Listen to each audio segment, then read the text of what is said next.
I went from thinking everybody cared and worrying so much about what everybody cared. I was like a pathological people pleaser. And now I've gotten to that place of relief of like, "Nah, nobody cares." Hi, my name is Laura Benanti, and my show is called Laura Benanti Nobody Cares. And we're here at the Audible Theater, the Minetta Lane. Okay, so it's funny. Let me start with that. It is not cabaret. I'm not going to sing. I could have danced all night. It's all original songs that I wrote with my writing partner, Todd Almond.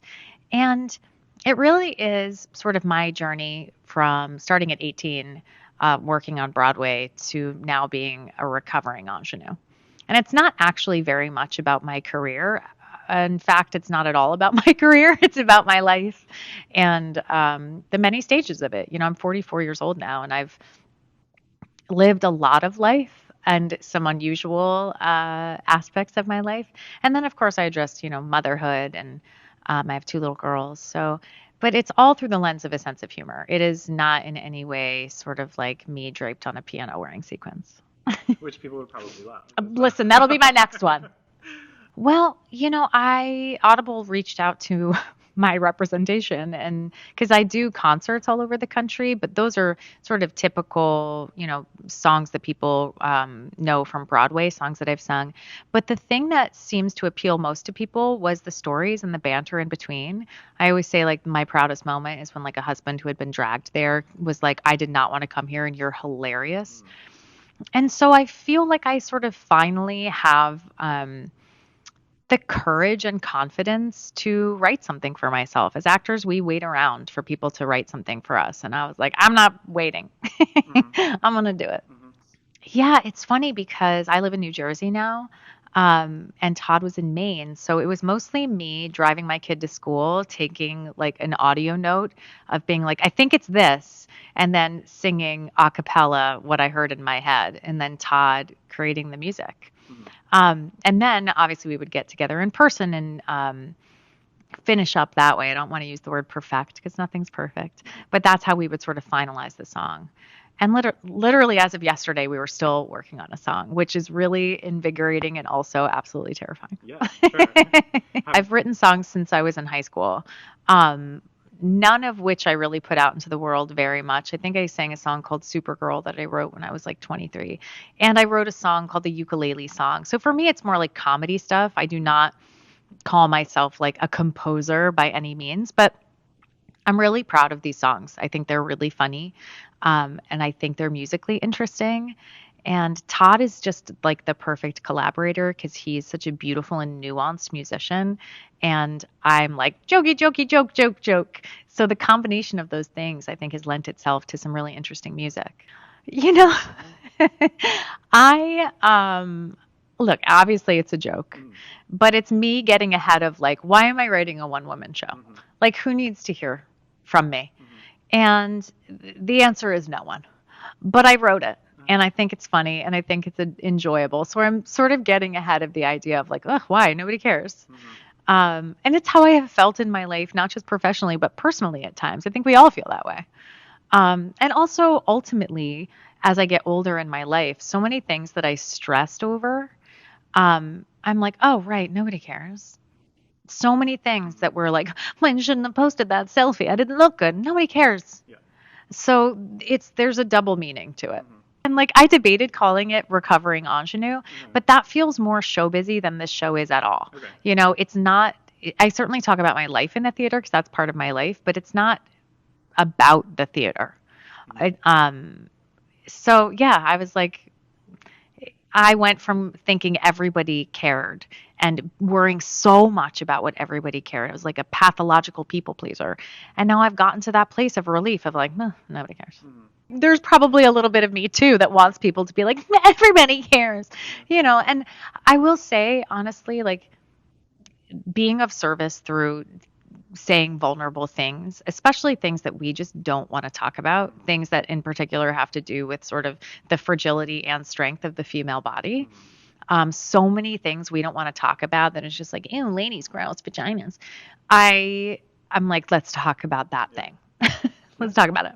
I actually feel like this could be the perfect show for a first time theater goer because my hope is that it feels like a conversation, that it feels like they're coming into my large living room and I'm telling them stories and singing them songs. That's what I frankly love about doing concerts.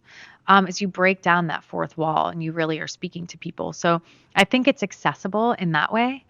Um, so yeah, I welcome new theater goers unless they're under the age of 16, in which you should not come because there is foul language and adult content.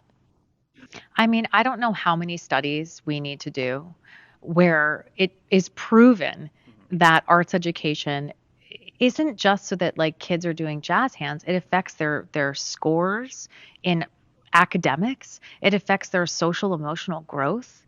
There's, I don't know them off the top of my head, but the statistics are astounding in terms of even going on to higher education, particularly in lower income areas. A decrease in violence in schools, in all schools.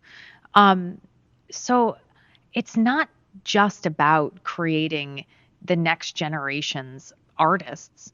Yes, will some of them go on to do that? Sure. Will some of them go on to be very appreciative theater goers who are forwarding the momentum of this art form that I love? Yes, hopefully. And also, it makes us better, more well rounded people who know how to listen, who are empathetic, who are more interested in other people because when you are playing a character or investigating a character, you have to get into the mind of someone else who is not you. And I think that is something, particularly in this age of social media, where young people are constantly driven toward. It is a human connection that is vital for our souls. Theater saves your soul. Quote me, but it does. But it actually does. But it does.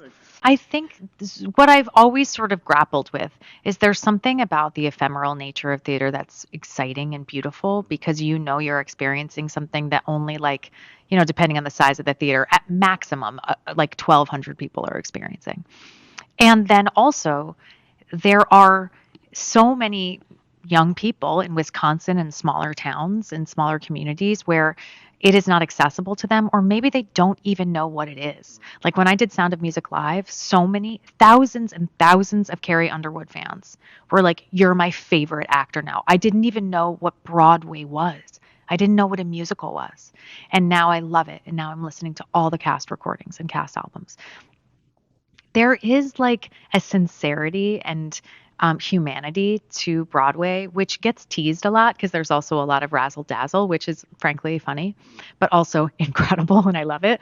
It's one of the things I love about community theater, frankly, is that you are able to go experience a live show and it's not going to cost you $1 million.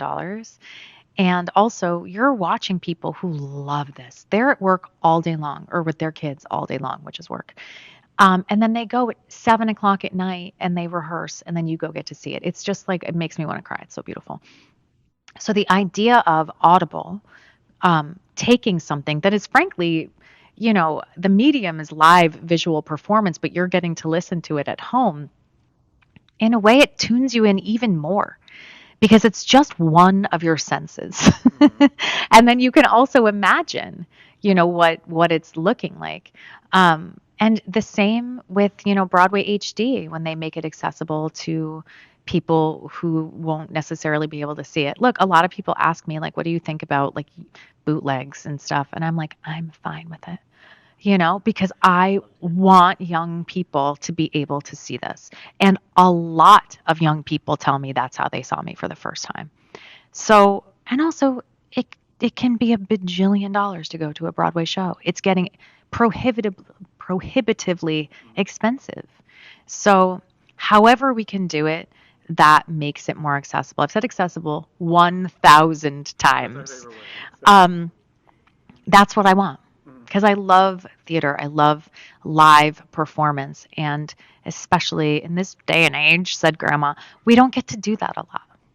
Cool, too. Like this, though, that's also how you do it because then you get sometimes half off of a ticket. If a family wants to go to a Broadway show, they have 2 kids, there's 4 of them, it's $1,500. And that's just not possible for most people. And this art form that I love so much We have to figure out a way, and you are figuring out a way to get young people or people who would not otherwise have access to the theater. You're getting them there. And I actually think it's really important. I do. Thank you.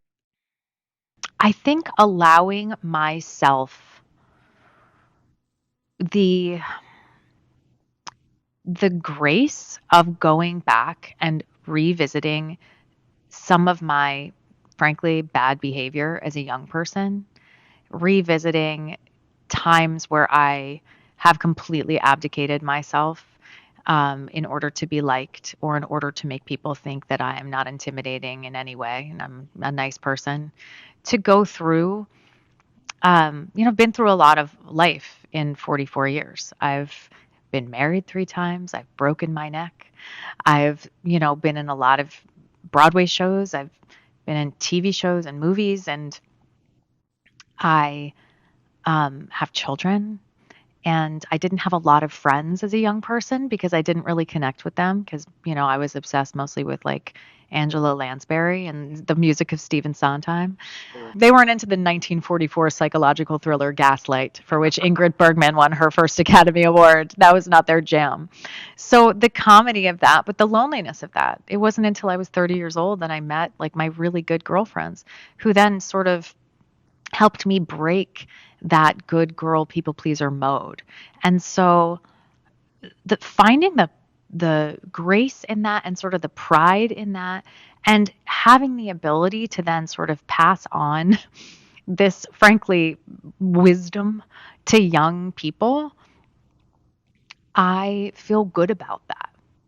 And I feel good about sharing personal stories and showing people that we can be vulnerable and that's okay.